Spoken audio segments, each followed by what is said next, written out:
महाराष्ट्र. मी सिद्धेश पावले, करंजाडे शहराध्यक्ष, महाराष्ट्र नवनिर्माण सेना. आपण इथे उभे आहोत. आता या साईडला पळसपेचा रोड आहे. पळसपे फाट्या जो आपला मुंबई गोवा महामार्गाला जोडला जातो. आणि इथे आपला JNPT रोड म्हणजे आपला अदल सेतूला जातो, जो असंख्य वाहनं या ठिकाणी जात असतात. तुम्ही या साईडला बघू शकता. हा करंजाडे शहर आहे. करंजाडे शहरातून इथून बाहेर पडलो की याच ठिकाणाहून आपल्याला जावं लागतं. अनेक दिवस झाले नुसते अपघात होतात आहेत. दुचाकीस्वारांचे, फोर व्हीलरचे अपघात होतात आहेत. गेल्या आठवड्यामध्ये गेल्या रविवारी 24 वर्ष एका मुलीचा अपघात झाला. त्याच्यामुळे तिचा जागीच मृत्यू झाला होता. तरी पण सरकारला कुठल्याच प्रकारची जाग येत नाही. असंख्य आंदोलनं, असंख्य पत्रव्यवहार हे महाराष्ट्र नवनिर्माण सेनेच्या माध्यमातून केलेली होती. गेल्या वर्षी सन्माननीय अमित साहेबांच्या प्रमुख उपस्थितीमध्ये आपण इथून मोर्चा काढला होता.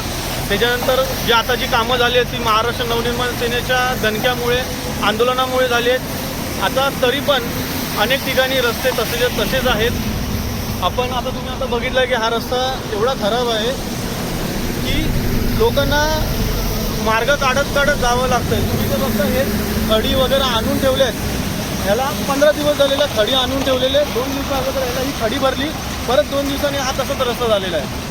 अक्षरशः पाण्याच्या लाटा ज्या असतात समुद्राच्या, तशा लाटांसारखा होतो. हा तर रस्ता ठीक आहे. पुढे जर तुम्ही नांदगाव साईडला गेलात, पुढच्या ब्रिजच्या पुढे जर गेलात तर एवढा घाणेरडा रस्ता आहे ना की रस्ताच नाही तिथे. तुम्हाला तो व्हिडिओमध्ये मी तुम्हाला दाखवेन तो सुद्धा.